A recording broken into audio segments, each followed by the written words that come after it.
السلام علیکم ورحمۃ اللہ وبرکاتہ۔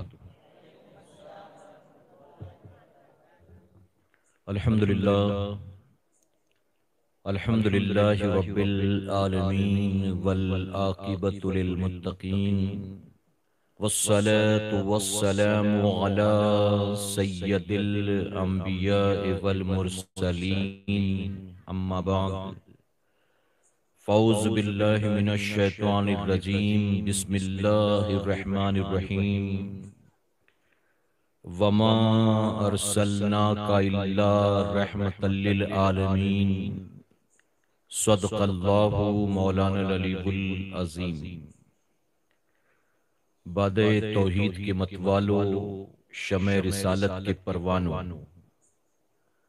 غوث و خواجہ اور رضا کے چاہنے والوں، آئیے سب سے پہلے ہم اور آپ نہایت ہی ادب اور احترام کے ساتھ اپنے اور ساری کائنات کے مرکز عقیدت جناب محمد الرسول اللہ صلی اللہ تعالی علیہ وسلم کی بارگاہ بے کس پناہ میں جس طرح سے میں آپ کو پڑھاؤں، میرے ساتھ مل کر پورا مجمع بآواز بلند ہدیہ غلامی درود و سلام کے انداز میں پیش کریں۔ پڑھیں الصلاۃ والسلام علیک یا رسول اللہ۔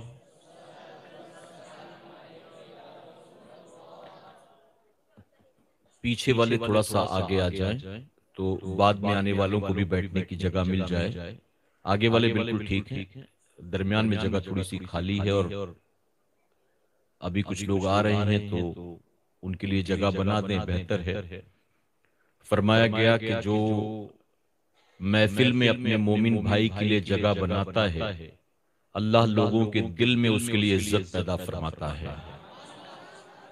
تو محفل میں جگہ بنایا کریں۔ اور ایک بات یہاں پر اور بتاتا چلوں، مولا کائنات مولا علی کرم اللہ وجہ الکریم فرماتے ہیں کہ اگر کوئی شخص کسی جہنمی کو دیکھنا چاہتا ہے تو ایسے آدمی کو دیکھ لے جو یہ تمنا کرتا ہے کہ میں جب محفل میں آؤں تو لوگ میرے لیے ادب سے کھڑے ہو جائیں۔ یعنی وہ شخص یہ تمنا کرتا ہے، لوگ کھڑے ہو جاتے ہیں اس کے احترام میں، یہ بات اور ہے۔ جیسے عام طور پر ہمارے یہاں ہوتا ہے کہ علماء جب آتے ہیں تو عوام کھڑی ہو جاتی ہے، تو عوام کا یہ احتراماً کھڑے ہونا اور اس آنے والے کا یہ تمنا کرنا کہ لوگ کھڑے ہوں میرے لیے، یہ صحیح نہیں ہے۔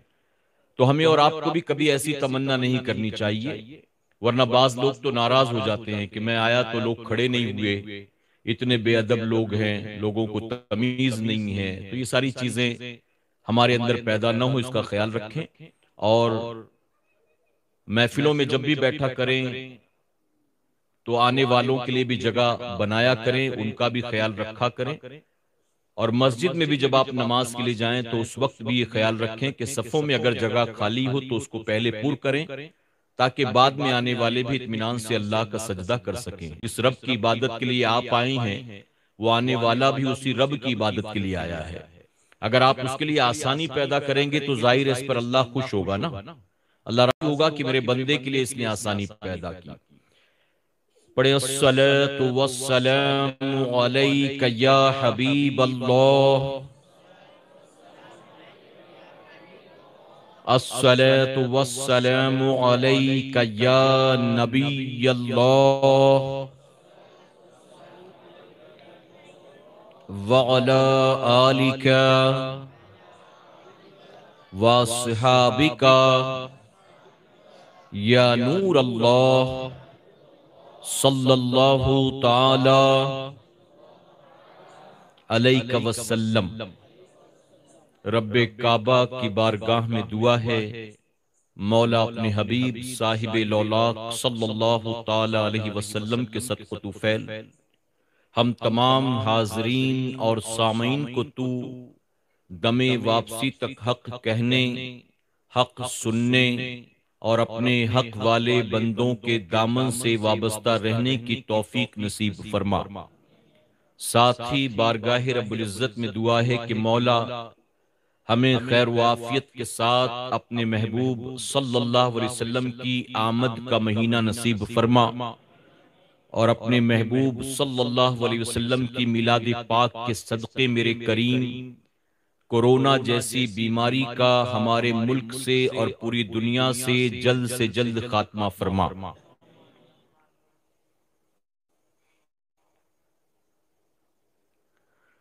جب سے دل میں غم احمد کو بسا رکھا ہے، جب سے دل میں غم احمد کو بسا رکھا ہے، سلسلہ میں نے مدینے سے ملا رکھا ہے۔ جب سے دل میں غم احمد کو بسا رکھا ہے، سلسلہ میں نے مدینے سے ملا رکھا ہے، اور ہاں وہ آتے ہیں ابھی آئیں گے آتے ہوں گے، ہاں وہ آتے ہیں ابھی آئیں گے آتے ہوں گے، بس یہی سوچ کے محفل کو سجا رکھا ہے۔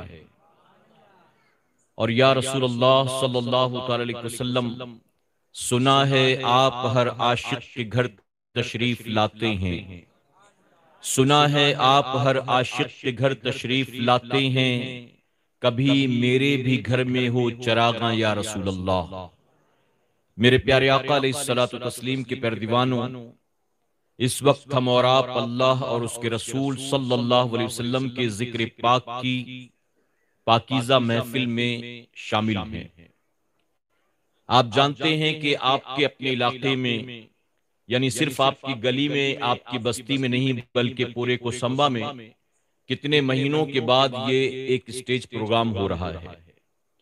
میرے پیارے آقا علیہ الصلوۃ والتسلیم کے پیردیوانوں، مجھ جیسا بولنے والا جو ایک رات میں دو تین جگہ بولا کرتا ہے عام طور پر، آپ جانتے ہیں کہ کورونا کی وجہ سے مکمل طور پر ان تمام چیزوں پر پابندیاں اور پہرے لگ چکے ہیں۔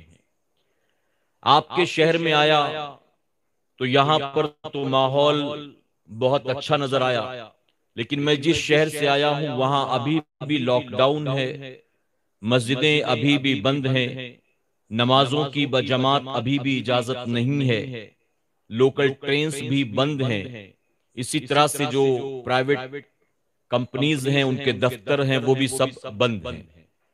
میرے پیارے آقا علیہ الصلوۃ والتسلیم کے پیردیوانوں، ایسے میں جب میں نے لوگوں کو بتایا کہ میں کوسمبا جا رہا ہوں اجتماع کے لیے، تو لوگوں کو بڑا تعجب ہوا، کیونکہ جہاں سے میں آ رہا تھا وہاں تو یہ ساری چیزیں ابھی 6-7 مہینے سے بالکل ختم ہو چکی ہیں، بند ہو چکی ہیں۔ بہرحال ہمیں اور آپ کو اللہ کا شکر ادا کرنا چاہیے، اور میں کہتا ہوں اٹھتے بیٹھتے ہمیں اور آپ کو اللہ کا شکر ادا کرنا چاہیے کہ کورونا جیسی بیماری آئی، اللہ رب العزت نے ہماری اور آپ کی اس سے حفاظت فرمایا ہے۔ ورنہ میرے پیارے آقا علیہ الصلوۃ والتسلیم کے پیردیوانوں، اگر میں اپنی بات کروں تو شاید ہی کوئی ایسا دن تھا جب مجھے کسی نہ کسی کے کہیں نہ کہیں سے انتقال کی خبر نہ آتی ہو۔ ایک دن میں 4-4 5-5 لوگوں کے انتقال کی خبریں آتی تھیں۔ شاید آپ کو بھی اس طرح کے میسیجز آئے ہوں۔ اسی طرح سے آپ کو یہ بھی پتا ہے کہ جب سے یہ بیماری آئی، پہلے خبریں دور کی آتی تھی کہ فلاں جگہ ایک پازیٹیو ملا، وہاں بھی ایک پازیٹیو ملا، وہاں بھی ایک پازیٹیو ملا۔ اس کے بعد دور کی خبریں ہماری بستی تک پہنچی، پھر بستی کے بعد ہماری گلی تک پہنچ گئی کہ فلاں کو بھی ہو گیا، اس کی امی کو بھی ہو گیا، اس کے ابا کو بھی ہو گیا، پھر ہمارے خاندان تک یہ بات پہنچ گئی۔ تو میرے پیارے آقا علیہ الصلوۃ والتسلیم کے پیردیوانوں، وہ بیماری جو دنیا کے کسی ایک کونے سے چلی تھی، ہمارے اپنے گلی محلوں، ہمارے اپنے خاندانوں، ہمارے اپنے گھروں تک پہنچی، اور ہمارے اپنے نہ جانے کتنے اس بیماری کی چپیٹ میں آئے، اور ہمارے اپنے جان پہچان والے، گھر والے، خاندان والے نہ جانے کتنے اس بیماری کی وجہ سے دنیا سے رخصت ہو گئے۔ اگر ہم کل بھی زندہ تھے اور آج بھی زندہ ہیں تو یقین جانیں اس میں اپنا کوئی کمال نہیں ہے، بلکہ اس میں صرف میرے مولا کا کرم ہے۔ مجھے اس پوری محفل کے اندر 2 آدمی ماسک والے نظر آ رہے ہیں۔ اگر آپ میرے شہر میں آئیں گے تو 2 بنا ماسک کے ہوں گے، باقی سارے ماسک والے ہوں گے۔ تو اگر بنا ماسک کے بھی گھوم پھر رہے ہیں، سینیٹائزر کا استعمال نہیں کرتے، سوشل ڈسٹینسنگ مینٹین نہیں کرتے، ہاتھ کو صحیح سے صابن سے نہیں دھوتے. یعنی جو گورنمنٹ کی طرف سے انسٹرکشنز یا WHO کی طرف سے انسٹرکشن دیے گئے ہیں، ان چیزوں کو فالو نہ کر کے بھی ہم صحیح سلامت ہیں، بالکل فٹ ہیں، تو یقین جانیں یہ میرے مولا کا احسان ہے. اور میرے پیارے آقا علیہ الصلوۃ والتسلیم کے پیروانوں، میں تو کہتا ہوں کہ اللہ رب العزت نے یہ جو ہم پر اور آپ پر کرم فرمایا ہے، اس میں بھی ہمارا کوئی کمال نہیں ہے، بلکہ یہ ممکن ہے کہ ہمارے ماں باپ کی دعاؤں کا نتیجہ ہو، ممکن ہے کہ ہمارے ماں باپ کی کسی نیکیوں کا صلہ ہو کہ اللہ تبارک تعالیٰ نے ہماری اور آپ کی حفاظت فرمایا ہے. ورنہ میرے پیارے آقا علیہ الصلوۃ والتسلیم کے پیروانوں، اچھے اچھے سرمایہ دار بھی اس کی چپیٹ میں آ گئے ہیں. پہلے تو بات لیبر کلاس کی تھی، اس کے بعد آپ نے دیکھا کہ کچھ منتری بھی اس کی چپیٹ میں آ گئے، ڈاکٹرز بھی، جو لوگ جن کے پاس جاتے تھے علاج کے لیے، کئی ڈاکٹر بھی، اگر ورلڈ وائڈ دیکھا جائے تو تقریباً جو ہے ہزاروں ڈاکٹرز اس کی زد میں آئے. ایک سروے کے مطابق صرف ہندوستان میں تقریباً جو ہے 3000 سے زیادہ ڈاکٹرز اس کی وجہ سے مرے ہیں، کورونا کی وجہ سے. اسی طرح کتنے پولیس والے. میرے پیارے آقا کے پیروانوں، بتانا مقصد یہ ہے کہ ایسے حالات میں بھی اگر ہم اور آپ صحیح سلامت ہیں تو ہمیں اور آپ کو کیا کرنا چاہیے؟ اپنے رب کا شکر ادا کرنا چاہیے، اپنے رب کا شکر. میں ایک بات اور کہوں گا معذرت کے ساتھ، میں اپنے عنوان کی طرف چلوں گا، لیکن اس سے پہلے تھوڑا سا آپ کا ذہن بنانا چاہتا ہوں اور آپ کو کچھ سمجھانا چاہتا ہوں. میرے پیارے آقا علیہ الصلوۃ والتسلیم کے پیروانوں، جب آپ مصروف تھے، جب آپ کالج جا رہے تھے، آپ اسکول جا رہے تھے، آپ جاب پر جا رہے تھے، آپ دھندے پر جا رہے تھے، آپ فیکٹری میں جا رہے تھے، تب آپ کے پاس بہانہ تھا کہ میں کیا کروں، نماز کیسے پڑھوں، میرے پاس ٹائم نہیں ہے. اس وقت آپ کے پاس بہانہ تھا. لیکن ہم نے کورونا اور لاک ڈاؤن کے ماحول میں بھی دیکھا کہ بہت سارے ہمارے مسلمان بھائی جو 6 مہینے تک اپنے گھر میں بیٹھے رہے، 6 مہینے میں گھر بیٹھنے کے بعد بھی ان کو نماز کی توفیق نہیں ہوئی ہے. غلط تو نہیں کہہ رہا ہوں میں؟ 6 مہینہ گھر میں رہ کر بھی اس نے ایک وقت کی نماز نہیں پڑھی. میرے پیارے آقا کے پیروانوں، آپ کے یہاں تو میں نے کہا کہ ماحول بہتر ہے. میں اگر اپنے شہر کی بات کروں یا اپنے اسٹیٹ کی بات کروں تو ہم نے کبھی زندگی میں نہیں سوچا تھا کہ 7 مہینے ایسے بھی کبھی آئیں گے جب ہمیں جمعہ بھی پڑھنے نہیں ملے گا. ہم نے 7 مہینے سے جمعہ نہیں پڑھا ہے کیونکہ مسجد میں اجازت نہیں ہے. کبھی ہم نے سوچا نہیں تھا کہ ایسا بھی وقت آئے گا کہ تراویح کی نماز کے لیے مسجد میں جانے نہیں دیا جائے گا. عید کی نماز نہیں ملے گی ہمیں، بقرعید کی نماز ہم نہیں پڑھ سکیں گے. آپ نے پڑھا ہوگا، ہم تو نہیں پڑھ سکے. اس کی وجہ کہ ہمارے یہاں پر الاؤڈ نہیں ہے. اور حال یہ ہے کہ اگر کسی مسجد کے اندر جو گلی کوچوں میں ہو، اگر کسی مسجد کے اندر لوگ چوری چھپے انتظام بھی کرنا چاہیں تو اسی محلے میں رہنے والا کوئی مسلمان کال کر کے کمپلین کر دیتا ہے. اور کیوں کمپلین کرتا ہے؟ وہ کہتا ہے ہم کو کورونا کے پھیلنے کا ڈر ہے، کورونا کے. میرے پیارے آقا علیہ الصلوۃ والتسلیم کے پیروانوں، تعجب ہے، پتہ نہیں گورنمنٹ کو کس نے یہ کہہ دیا ہے کہ مال اوپن کر دو، کوئی مسئلہ نہیں ہے، اس سے کورونا نہیں پھیلے گا. مسجدیں کھول دو گے تو کورونا پھیلے گا. مسجدیں کھول دو گے. یاد رکھیں، مسجدوں سے بیماریاں نہیں پھیلتی، بلکہ بیماروں کو شفا اللہ سجدوں میں عطا فرماتا ہے. سجدے کرنے سے جسمانی صحت بھی ملتی ہے، روحانی صحت بھی ملتی ہے. لیکن جن کا اس سے کوئی تعلق ہی نہیں، ان کو کیا پتا کہ یہ کیا ہے. میرے پیارے آقا کے پیروانوں، ہماری قوم کے نوجوانوں کو ہم نے دیکھا، یہ تو اب گورنمنٹ نے مجبوراً ٹک ٹاک اور پب جی پر پابندی لگا دی، ورنہ وہ لاک ڈاؤن میں بھی پب جی کھیل رہے تھے، ٹک ٹاک پر ویڈیو بنا رہے تھے، ٹک ٹاک پر ویڈیو دیکھ رہے تھے، فیس بک، واٹس ایپ، ان ساری چیزوں میں کوئی کمی نہیں آئی تھی. وہ ان ساری چیزوں میں مصروف تھے، لیکن ان کے پاس ٹائم نہیں تھا تو اللہ کا سجدہ کرنے کے لیے ان کے پاس ٹائم نہیں تھا. صوفیہ فرماتے ہیں کہ جب اللہ کسی سے ناراض ہوتا ہے، جو نماز نہیں پڑھتے وہ سنیں، جب اللہ کسی سے ناراض ہوتا ہے تو سورج کو حکم نہیں دیتا کہ تیری روشنی اس کے گھر میں نہیں پہنچنی چاہیے. نہیں، اللہ سورج پر پابندی نہیں لگاتا. جب اللہ کسی بندے سے ناراض ہوتا ہے تو ہواؤں کو یہ نہیں کہتا کہ ہواؤں جب تم گزرنا تو اس کے گھر سے رخ اپنا پھیر کر گزرنا، اس کے گھر میں تمہاری ہوا کا کوئی جھونکا نہیں جانا چاہیے. اللہ ہواؤں پر پہرے نہیں لگاتا. اللہ بارش کو حکم نہیں دیتا کہ جب تم برس برسنا تو اس گناہگار کے گھر تک نہ پہنچنا۔ اللہ چاند کی شعاؤں کو منع نہیں کرتا کہ اس گناہگار کے گھر میں تیری شعائیں نہ پڑیں، نہیں، بلکہ اللہ چاند اور سورج کو، اس کی روشنی کو، ہواؤں کو، بارش کے قطروں کو گناہگار کے گھر میں آنے جانے سے نہیں روکتا، بلکہ اللہ جب کسی بندے سے ناراض ہوتا ہے تو اس سے اپنے سجدوں کی توفیق چھین لیتا ہے، اس سے اپنی عبادت کی توفیق چھین لیتا ہے، اس سے اپنے ذکر کی توفیق چھین لیتا ہے۔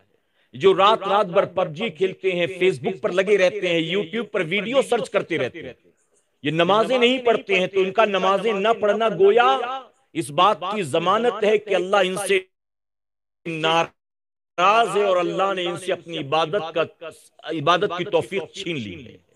اب ہمیں دیکھنا چاہیے کہ ہم کہاں ہیں، ہم کہاں ہیں۔ یہاں ایک بات اور عرض کروں گا، کبھی آپ نے سوچا تھا کہ 7 مہینے گھر میں بیٹھ کر بھی اطمینان سے زندگی گزار لیں گے؟ میں جاب کرتا ہوں اور جو سیلری ملتی ہے اسی سے میرا گھر چلتا ہے، اور سیلری 1 تاریخ سے لے کر 5 تاریخ کے درمیان مجھے مل جاتی ہے۔ کبھی اگر ڈیلے ہو جائے، مثلا باس نہیں ہے بامبے میں، وہ کہیں باہر گئے ہیں، 7 تاریخ 8 تاریخ 9 تاریخ ہو گئی، تو میں اپنے اکاؤنٹنٹ کو پریشر بنانے لگتا ہوں کہ یار تم سیلری کا چیک نہیں دو گے تو میں بجلی کا بل کیسے بھروں گا، میں بچوں کی فیس کیسے بھروں گا، تم نہیں دو گے تو میں راشن والے کو کیسے دوں گا، میں گھر کا مینٹیننس کیسے دوں گا، تم مجھے چیک 5 تاریخ سے پہلے دے دیا کرو۔ میں اس کو پریشرائز کرتا ہوں، پریشرائز۔ آپ سوچیں کہ تنخواہ 1-2 دن آگے پیچھے ہو جائے تو انسان بے چین ہو جاتا ہے، پھر وہ سوچتا ہے کہ کیسے گھر چلاؤں گا۔ اب 6 مہینے سے ہم اپنے گھر بیٹھے، 7 مہینے سے اپنے گھر بیٹھے، بتائیے گھر بیٹھے بیٹھے بھی میرے رب نے ہمیں کھلایا اور پلایا ہے کہ نہیں ہے؟ رمضان شریف میں ہم کہیں کمانے نہیں گئے، لیکن بتاؤ کیا سحری اور افطار میں میرے مولا نے کوئی کمی کی؟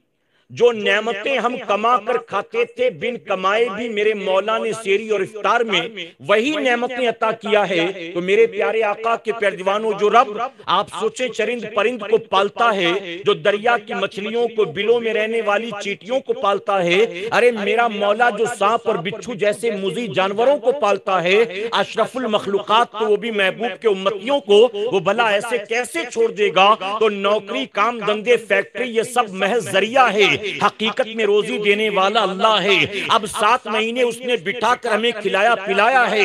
اب بتاؤ اس کے باوجود بھی اگر ہم رجوع کر کے اس کا سجدہ کرنا شروع نہ کریں، ہم اس کی فرمانبرداری نہ کریں، ہم اس کے محبوب کی سنت پر عمل نہ کریں، تو ہم سے بڑا بھی کوئی بتائیے کم نصیب ہوگا؟ ہم سے بڑا بھی کوئی نافرمان ہوگا؟ میرے پیارے آقا علیہ الصلوۃ والتسلیم کے پیروان استاد اپنے شاگرد کو 1 بار 2 بار 3 بار سمجھاتا ہے، وارننگ دیتا ہے، ڈانٹتا ہے، مارتا ہے، لیکن اگر شاگرد بالکل ڈھیٹ ہو، ماننے کو تیار نہیں، تو کیا کرتا ہے؟ چھوڑ دیتا ہے اس کو اس کے حال پر۔ اس کو اس کے حال پہ چھوڑ دو، اس کے پیچھے محنت کر کے ٹائم ویسٹ کر کے کوئی فائدہ نہیں، یہ بالکل سدھرنے والا نہیں ہوتا ہے کہ نہیں ہوتا؟ بتائیے۔ اب آپ سوچیں اللہ اور اس کے رسول صلی اللہ علیہ وسلم ہمیں کس بات کا حکم دے رہے ہیں، کس بات کا؟ ہم سننے کو تیار نہیں، ماننے کو تیار نہیں۔ میرے پیارے آقا کے پیروانوں، لوگ کہتے کورونا چائنا کی وجہ سے آیا، کورونا چائنا کی وجہ سے آیا، لیکن میں کہتا ہوں کہ سارا کا سارا قصور چائنا کا نہیں ہے، نہ چائنا کی لیب میں بنا، نہ چمگادڑ کے ذریعے ہوا، یہ سب تو صرف کہنے کے لیے باتیں ہیں۔ حقیقت تو یہ ہے کہ میرے پیارے آقا کے پیروانوں، یہ کورونا بھی ہمارے اور آپ کے گناہوں اور نافرمانیوں کا نتیجہ ہے۔ یہ مشرکین کے لیے اللہ کی نشانی ہے، عذاب ہے، ہمارے اور آپ کے لیے یہ آزمائش اور امتحان ہے۔ اب بھی سدھر جاؤ، اب بھی رجوع کر لو، اب بھی پلٹ آؤ۔ اب یہ سب کچھ دیکھنے کے بعد بھی ہم ہوش کے ناخن نہ لیں تو بتائیے ہم ہوش کے ناخن کب لیں گے؟ توبہ کب کریں گے؟ رجوع کب کریں گے؟ میرے پیارے آقا علیہ الصلوۃ والتسلیم کے پیروانوں، میں اپنے شہر کی بات کروں، مسجدوں کے امام کو تنخواہ دینا بند کر دیا مسجدوں کی ٹرسٹ نے۔ کیوں؟ کہا جمعہ کا چندہ نہیں ہو رہا، جمعہ کی نماز نہیں ہو رہی، ہم آپ کو تنخواہ کہاں سے دیں؟ ہم آپ کو تنخواہ نہیں دیں گے۔ اب بتائیے مسجد کے امام کی تنخواہ کتنی؟ 50,000 ہوتی ہے، 1 لاکھ ہوتی ہے، کتنی تنخواہ ہوتی ہے؟ اب اگر 6 مہینے اس کو تنخواہ نہ دی جائے تو وہ گزارا کیسے کرے گا؟ آپ بتائیے کیسے کرے گا؟ وہ جو رات کو راستے میں کھڑے ہو کر انڈے بیچتا تھا ابلے ہوئے، اگر 6 مہینہ اس کو دندہ لگانے نہ ملے تو گزارا کیسے کرے گا؟ وہ جو سبزی ترکاری کا ٹھیلا لگاتا تھا، وہ جو فروٹ بیچ کر 200-300-400 دن کا کما لیتا تھا اور اپنا گھر کا چولہا جلاتا تھا، اب 6 مہینے اگر پابندی لگ جائے کہ تم یہ سب نہیں کر سکتے تو اس کا گھر کیسے چلے گا؟ وہ جو لوگوں کے گھر میں جھاڑو پوچھا کر کے اپنا پیٹ پالتی تھی، اپنے بچوں کو پالتی تھی، اگر کہہ دیا جائے کہ کورونا کی وجہ سے ہماری سوسائٹی میں اب پرمیشن نہیں ہے تمہارے آنے کا، اب تم نہیں آ سکتے ہو، تو بتاؤ اس کا گھر کیسے چلے گا؟ میرے پیارے آقا کے پیروانوں، ہوٹلز بند کر دیے گئے۔ اب ہوٹل کے اندر جو کام کرنے والے لوگ ہیں، جو ویٹر ہوتا ہے وہ لکھپتی تو نہیں ہوتا، جو ڈیلیوری بوائے ہوتا ہے وہ کروڑ پتی تو نہیں ہوتا، جو اندر کوک ہوتا ہے وہ ارب پتی تو نہیں ہوتا۔ اب اگر یہ ہوٹلز بند کر دیے جائیں 6 مہینے کے لیے، تو اب بتائیے ان سب کا گزارا کیسے ہوگا؟ میرے پیارے آقا علیہ الصلوۃ والتسلیم کے پیروانوں، تو ہمیں اور آپ کو اس بات کا احساس ہونا چاہیے، ہمیں اور آپ کو اس بات کا اچھی طرح سے احساس ہونا چاہیے کہ اللہ تبارک تعالیٰ نے اگر ایسے ماحول میں بھی ہم جیسے گناہگاروں، سیاہکاروں، نکموں، ناکاروں کو کھلایا بھی ہے، پلایا بھی ہے، رات سونے کے بعد صبح اطمینان سے اٹھایا بھی ہے، تو یقیناً یہ اللہ کا احسان ہے۔ اور یہ سب کچھ دیکھ کر بھی ہم اللہ کا سجدہ نہ کریں تو ہم سے بڑا غافل کوئی نہیں ہو سکتا۔ اور پھر جب اللہ کا عذاب آئے گا تو آپ بتائیے اس عذاب سے ہمیں اور آپ کو کون بچا سکتا ہے؟ یہاں جتنے موجود ہیں شاید ہی کوئی ایسا ہوگا جس کے جان پہچان میں کسی ایک کا انتقال نہ ہوا، شاید ہی کوئی ایک ایسا ہوگا۔ کچھ تو ایسے ہوں گے جن کے اپنے گھر میں، خاندان میں کسی نہ کسی کا انتقال ہوا ہوگا کورونا کی وجہ سے۔ اچھا، اس وقت معاملات ایسے تھے کہ جو ہے موت کی وجہ کچھ بھی ہو، کاز آف ڈیتھ کچھ بھی ہو، لیکن سب کچھ کورونا کے سر جا رہا تھا۔ بتائیے کہ نہیں؟ سب کچھ کورونا کے سر جا رہا تھا۔ تو ہر کسی کا اپنا تجربہ ہم نے قریب سے دیکھا، قریب سے۔